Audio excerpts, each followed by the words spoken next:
Reluctantly crouching at the starting line, engines pumping and thumping in time. The green light flashes and the flags go up, churning and burning. They yearn for the cup.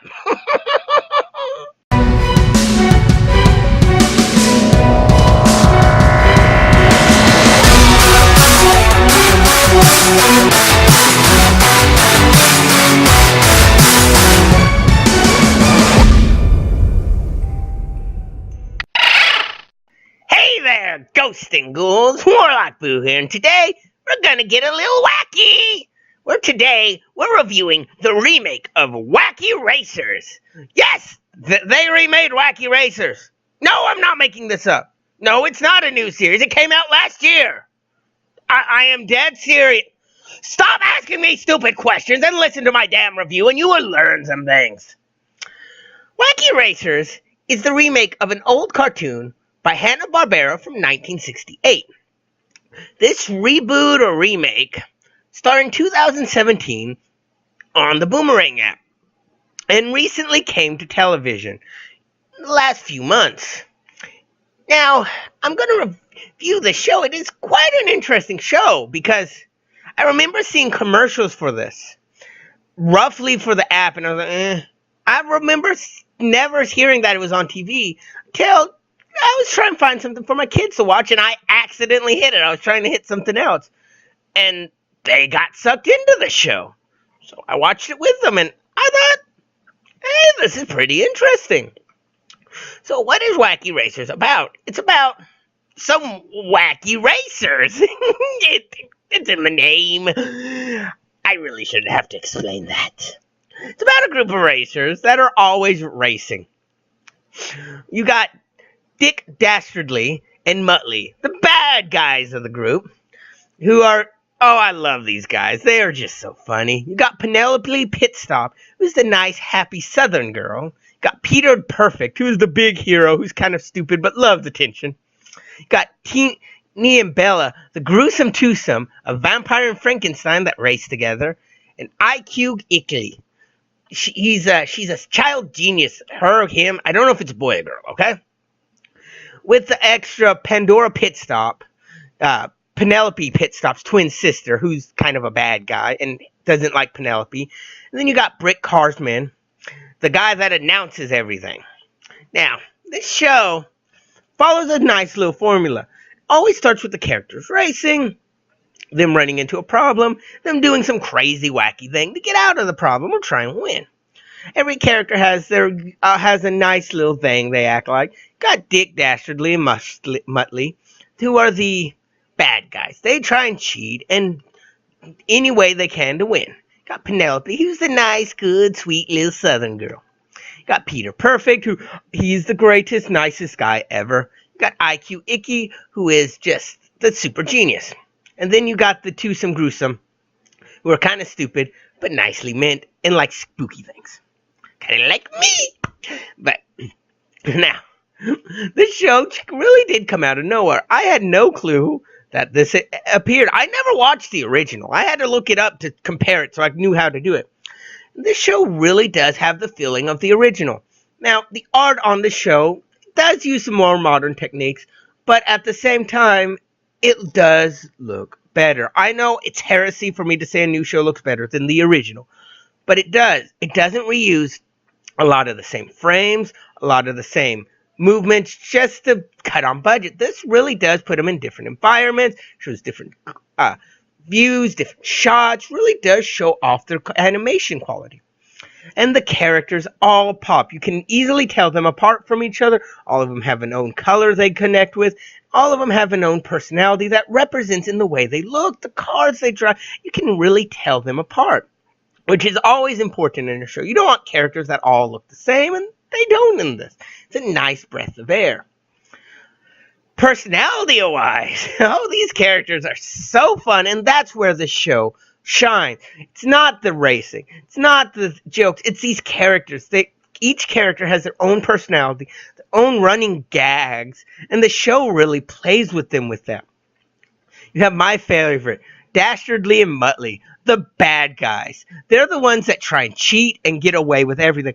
But at the same time, they kind of have a sense of honor about them. Yes, they'll cheat. Yes, they'll take the engines out of everything. But at the same time, they can't turn down certain things. They have to at times, if someone offers them something, they got to take it. That at times they can't. There's times they have to be polite at certain things, but at other times they won't be polite. It's such a fun character. And for those of you who really like Waluigi, this is how I imagine him looking and sounding and acting.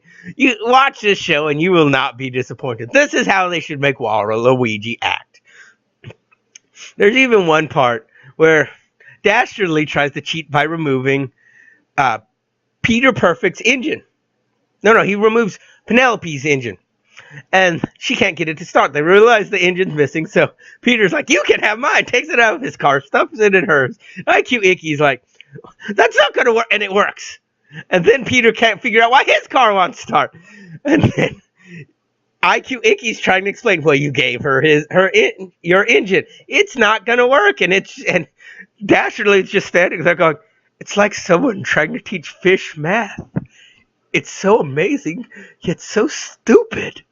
It's hilarious. Then you get characters like Penelope. She's the nice, sweet Southern girl. But she can be so manipulative. She knows she's pretty. She knows she's nice and sweet, and everyone trusts her. She knows Dastardly has a sense of honor, so she'll use that to go past him. At one point, he was holding a door shut, so they couldn't get in. So she sneaks through the back and goes, do you mind opening the door so I can get out? And he's like, oh, yes, sure. Here you go. It opens it and everyone runs in. He's like, damn it. I shouldn't have done that. She's like, thank you. Well, so I like that she can be manipulative, but at the same time, the nice, sweet girl. Got Peter Perfect, who's the traditional hero. He does anything to save anyone. But at the same time, he's a complete moron. And he is obsessed with attention. There's one part where Dastardly has a fake thing in his car, so they don't realize he's not in it. And Peter Perfect's trying to get it to talk to him. And he's like, you're giving me the silent treatment, huh? I can do that. I don't need attention. I don't need attention. I need attention. Just pay attention to me. Pay attention to me. And it's hilarious. And he thinks Dastardly's his best friend. And that falls under even funnier things. Then you got Tiny and Bella. They're not as stupid as Perfect, but along the same lines. They love spooky. They love gruesome. They love Yui things. They're a little off-putting at first, but they're not bad. Then you got IQ Icky, who's the child genius. Kind of more traditional style child genius, and gets annoyed that people aren't as smart as it. I don't know if it's a boy or girl. I'm sorry. IQ Icky almost sounds like Vicky, which sounds like a girl's name, and it's voiced by a girl, so I don't know if it's a girl or a boy. Excuse me, sorry. But she's mostly well-meaning, but can have its evil tendencies. And the whole series falls on their jokes bouncing off each other and just making fun of this world they live in. Like at one point, one of the episodes is making fun of that you never actually see the beginning or an end of a race. You just see them in the middle. So you don't know who wins. How can you say one person's never won a race before if you never see it? Then they make fun of that they have that just gags come out of nowhere. Like at one point, they're like, oh, we do not have gags come out of nowhere. And as they're standing there, Dastardly just explodes out of nowhere. No reason, just does it. And they're like, what about that? And they go, no, that's just Dastardly's condition. He goes, I don't remember having this condition before now. It's funny, and the jokes really play well. It reminds me a lot of Animaniacs in the joke category. Random jokes coming out of nowhere, but that are never just stupid for the sake of stupid. There's always a reason behind it, and that really can find intelligence in the jokes. Now, this series has about 40 episodes, and they're good episodes. They really are good, and in a lot of them, they have meetups with old cartoon characters you never thought you would see. My favorite is episode 40, where they have Hong Kong Phooey. I remember watching this with my brother on Boomerang when we were kids, and we loved the show. It's one of those shows you never think you'll hear about again. But they have him. They have a crossover with him, and they do him justice. The voice actor sounds like Hong Kong Phooey. The story sounds like Hong Kong Phooey. Except with the Wacky Racers, it's such a good thing. This is a show that I don't understand why they threw it on a random app, then on their stepchild, Boomerang. This should be on Cartoon Network. This would help them. This is perfectly a bunch of short episodes like Teen Titans Go that are funny and get attention. But unlike Teen Titans Go, I don't feel like they're teaching my kids bad examples. I don't feel like it's stupid. I don't feel like the jokes just are bad.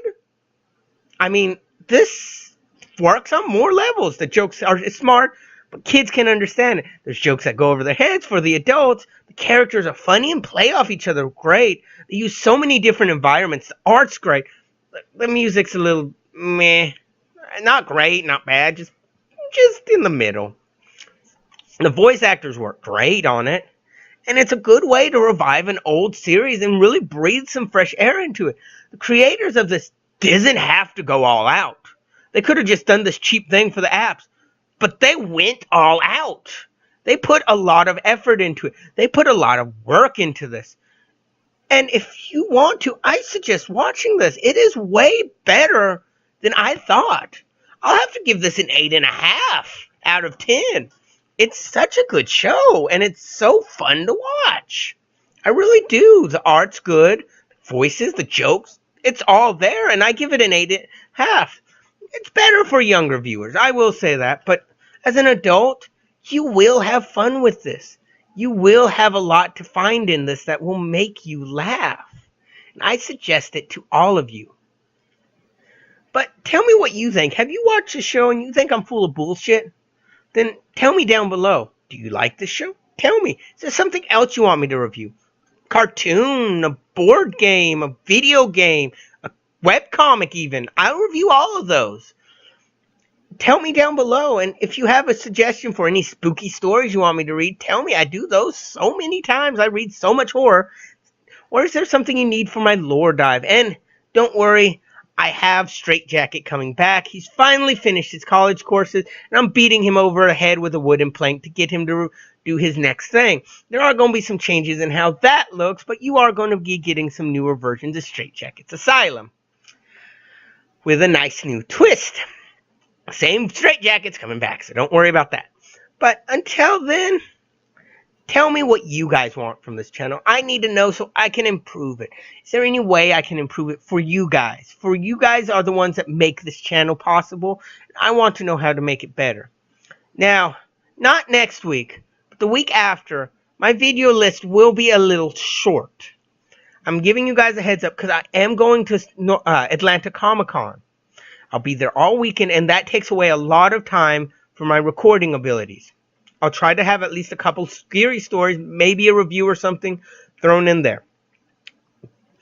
But I will have some footage from Comic-Con I will upload to show you guys what I've seen, who I've seen, what I'm doing there. So you guys should at least be able to enjoy it a little bit with me. But until then, this has been Warlockville. Hoping to be spooking y'all later. Bye.